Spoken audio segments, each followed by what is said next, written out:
Hey everybody, it's Atheist for the Cause here, and I just wanted to discuss an issue or show an intriguing story of Amelia Earhart, and well, let's just listen to it. Amelia Earhart, on a globe-girdling flight with navigator Fred Noonan, took off for a hop over trackless ocean wastes and was never heard from again. For 80 years, the world has wondered what happened to Amelia Earhart and her navigator Fred Noonan. In July 1937, they were over the Pacific on a round-the-world flight when they disappeared. This photograph came out of a top secret. But now, investigators from history believe they found evidence the two were blown off course and survived. I have a photograph. Now, this is the first woman to ever cross the Atlantic, and there's a funny quote of her where she said that she was just the baggage, basically she was just along for the ride. She said she's just baggage like a sack of potatoes. It's pretty funny. But then she later did cross the Atlantic by herself. So that was an accomplishment. She won an award for it. Which I believe clearly indicates that Earhart was captured by the Japanese. Retired Treasury Department investigator Les Kinney has spent 15 years looking for Earhart clues. While searching through formerly top-secret files in the National Archives, he discovered this photograph from about 1930. So while trying to go around the world on the equator, she disappeared, and this guy found this photo, which seems to potentially have her and her fellow airmen. 7 marked Jalowet Atoll in the Marshall Islands, a string of small islands that at the time were under Japanese control. We have a Caucasian woman with your back to the camera, sitting there looking over towards the ship. You think this is Amelia Earhart? That's right. Photographic analysts tell history the photo appears legitimate and undoctored. Former FBI Executive Assistant Director Sean Henry, an NBC News analyst, worked on the project. When you pull it out and when you see the analysis. That looks pretty convincing to me. Like, that definitely looks like, well, I don't want to say definitely, but I can definitely see how that would be a woman and with short hair. It looks pretty close, and she seems to be white. That's been done. I think it leaves no doubt to the viewers that that's Amelia Earhart and Fred Noonan. In 1937, the Japanese had banned nearly all Westerners from the islands.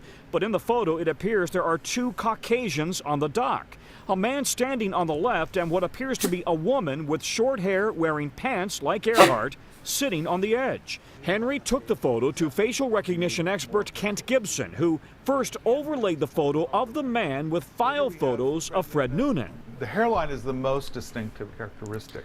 Look at this. Look how similar this looks. And the hairline, like, this looks so believable. And assuming that they're right that it's not doctored, I mean, Jesus. It's a very sharp receding hairline. The nose is very prominent. The teeth, hairline, and nose all appear to match up. It's my feeling that this is very convincing evidence. This is probably Noonan. Then the person sitting with their back to the camera with hair that appears too long for a man and too short for a native woman. Gibson compared body measurements with previous photos of Earhart. Again, striking similarities. The woman's a little tougher because Earhart, she's a little tougher because she's not in the exact same position, but Nunez, the navigator, he's like in the exact same position. But both of them look similar. I mean, look at here. I mean, look at the hair length, and the hair looks down a little more, but after, long flight and stuff, I would expect that. I usually go from not likely to very likely to extremely likely. And I'd say this is very likely. And there's more evidence. In the distance, the Japanese ship Koshu, which is towing a barge with something measuring 38 feet long, the same length as Earhart's plane. For decades, locals have said they saw Earhart's plane crash and the Japanese ship Koshu took her and Noonan away. The story even documented in stamps issued in the 1980s. Now, photographic evidence that the story may be true. We believe that the Koshu took her to Jeez, it's even in stamps. Saipan and that she died there under the custody of the Japanese. We don't know how she died. We don't know when she died. The history team may have even found pieces of Earhart's plane and the prison in Saipan. This may actually have been her cell. This morning, this newly uncovered photo is opening a whole new set of questions about what happened to Earhart and Noonan. And what, if anything, did the U.S. government know? We have no evidence anywhere that she crashed into the ocean, even though that's been the common narrative for so many years. I think we have a lot of evidence that she lived and survived in the Marshall Islands. Now that's pretty interesting stuff. So apparently they're doing an hour-long documentary on it. If you want to keep your eye open for that. But so let's get into the timeline. Basically, 1897 she's born. 1960 she graduates from high school. 1917 she visited her sister in Toronto, where she receives training from the Red Cross and volunteers as a nurse during World War I at the Spadina Military Convalescence Hospital in Toronto, Canada. 1918, the Spanish flu pandemic reached Toronto, and during her nursing duties, Amelia contracted the flu, which resulted in a serious condition called chronic sinusitis, and she suffered from headaches all of her life. 1819, Amelia Earhart returns to Northampton, Massachusetts for convalescence and enrolls the pre-med program of Columbia University, New York. 1920, leaves Columbia University and returns to New York, experiences her first flight in with Frank Hawks, and became determined to take flying lessons and learn to fly. 1921, completes her flying lessons with Nita Snook, a pioneer female aviator who used a Canuck for training. Amelia Earhart then purchases her first aircraft, the Kiner Airster, which she nicknamed the Canary. 1922, Amelia Earhart sets a world record for women's flying with an altitude record of 14,000 feet. 1923, May 15th, 1923, Earhart became the 16th woman to be issued a pilot's license by the FAA. I don't know, is that the FAA, I think? FAI. 1924, Amelia Earhart was hospitalized for another sinus operation, and due to financial problems, sells the Kiner Airster and buys an automobile traveling across North America and Canada. 1925, works as a teacher, then as a social worker in Boston, Massachusetts. 1926, Amelia Earhart becomes a member of the American Aeronautics Society's Boston chapter and acted as a sales rep for Kiner airplanes. She also wrote for the local newspapers, and her fame spread as a female flyer. 1927, by the time Amelia Earhart, she had accumulated nearly 500 hours of solo flying. She contacts Ruth Nichols about forming an organization for female flyers. 1928, publicist Captain Hilton H. Rayleigh approaches Amelia Earhart to accompany pilot Wilmer Stultz and co-pilot... Excuse me, sorry, I have no mute button on this mic. It snuck up on me. So this Wilmer Stultz and co-pilot mechanic Lewis Gordon on a flight across the Atlantic. She is recognized as the first woman to fly across the Atlantic Ocean as a passenger, and the team are given a ticker tape parade in New York, followed by a reception at the White House with President Calvin Coolidge. Amelia then purchases the Avian airplane. She became engaged to Samuel Chapman, but this was broken in November.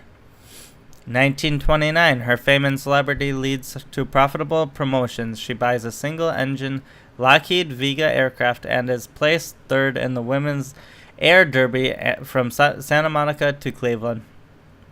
I can imagine, with someone like this, it'd be pretty difficult for her to keep a marriage or relationship, I'm sure, because she doesn't like to settle down, it seems.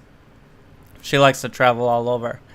1929, her fame and celebrity leads to profitable promotion. She buys a single-engine Lockheed Vega aircraft and is placed third in the Women's Air Derby from Santa Monica to Cleveland. 1930, July, Amelia Earhart sets the women's flying speed record of 181.18 miles per hour. October, obtains her air transport license. And we're sneaking up on 1937, the big event. 1931, elected president of the 99th Women's Pilot Association, advancing the cause of women in aviation. February, marries George Putnam, who becomes her manager. June, flew coast to coast in an autogyro.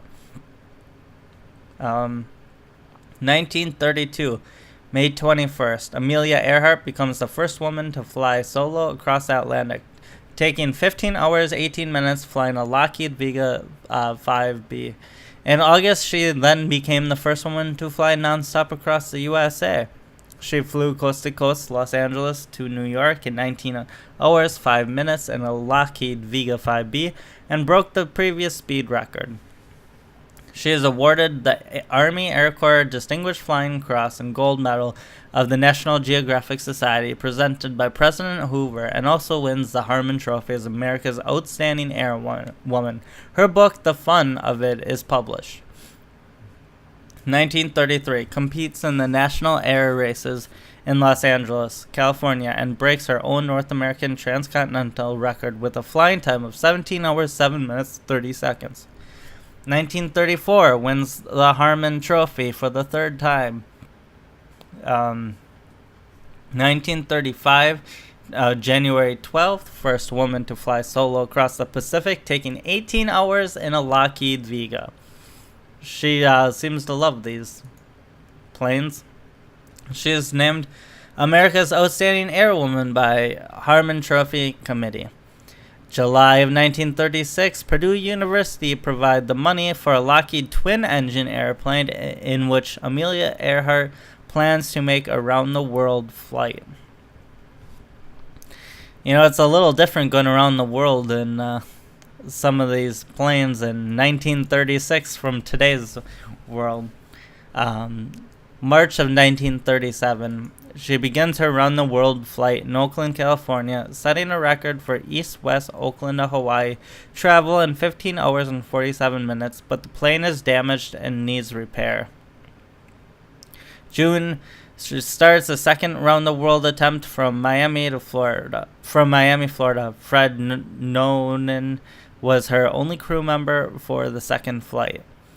July 2nd, 1937, leaves New Guinea and disappears near Howland Island. Their last known position report was near the Nakumanu Islands. Her last radio message was, "We must be on you, but cannot see you, but gas is running low. Have been unable to reach you by radio. We are flying at 1,000 feet. July 19, the official search efforts ended. The circumstances of Amelia Earhart's disappearance remained unsolved." Now, so this is basically June 2nd, 1937. It may not have been a good thing if she survived, because what that could mean could be some pretty terrible things. And let's hope that nothing terrible happened to her. But one thing I always worry about, Unit 731. It's hard to even talk about this because this is just so disturbing. But Unit 731, for those who don't know, was a covert biological and chemical warfare research development unit of the Imperial Japanese Army that undertook lethal human experimentation during the Second Sino-Japanese War of World War II. It was responsible for some of the most notorious war crimes carried out by Japan.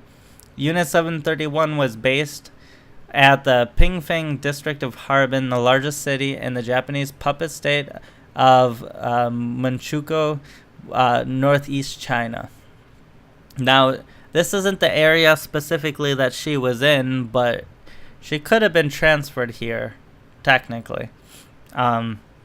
Some historians estimate up to 250,000 men, women, and children, from which at least 600 every year were provided by the Competi, were subjected to experimentation conducted by Unit 731 at the camp based in Pingfang alone, which does not include victims from other medical experimentation sites, such as Unit 100. Now, basically, a lot of this was tested against the Chinese, but it's not just the Chinese. Actually, they talk about it right here. Unit 731 participants of Japan attest that most of the victims they experimented on were Chinese, while a small percentage were Soviet, Mongolian, Korean, and Allied POWs. Almost 70% of the victims who died in the Pingfang camp were Chinese, including both civilian and military. Close to 30% of the victims were Soviet. Some of those were Southeast Asians and Pacific Islanders at the time, colonies of the Empire of Japan, and a small number of Allied prisoners of war. The unit received generous support from the Japanese government up to the end of the war in 1945. I'm not going to read this whole thing, but basically, this facility was built in 1934 and 1939. It officially adopted its name in 1941. If she would have been captured there, and she likely would have died in captivity. The possibility, she was captured right around the time that this was going on. The possibility she was transferred to it, something like this, is there. Now, hopefully she didn't, but this is kind of why I would worry about what happened to her. And this is, these kinds of reasons are why maybe even if the governments do have information, they wouldn't be quick to pony it up, possibly. Just to get into some of their testing: vivisection, germ warfare attacks, frostbite testing, syphilis, rape and forced pregnancy, weapon testing, other experiments. Some of this might not sound bad, but when you read the details, it's actually a lot worse than it sounds. Like frostbite testing is where they they basically froze people to death. This is some of the most brutal stuff you can imagine. Where, they would basically dissect people alive. This was all about testing how far the human body could go. And you can only imagine how bad some of these experiments were. I don't want to scroll down because I know on some of these Wikipedia pages there's nudity and stuff, so I'm not going to scroll down, but I would recommend looking into these and read up on the experiments and just see how brutal they are and why it could actually not be a good thing if Amelia Earhart did survive. But hopefully if she did, there's no guarantee she went to a place like this. It's just the possibility that worries me. So I will, so overall, I guess you can call it a good thing that, or at the least, don't even worry about if it's a good or bad thing. Just, I think what we could take from this is that the way we looked at history here may be wrong, and she might not have crashed. She might have, actually landed it. She was low on fuel, but she did think she was getting close. So who knows what happened, but that picture did look pretty convincing if you ask me. I'll talk to you guys later.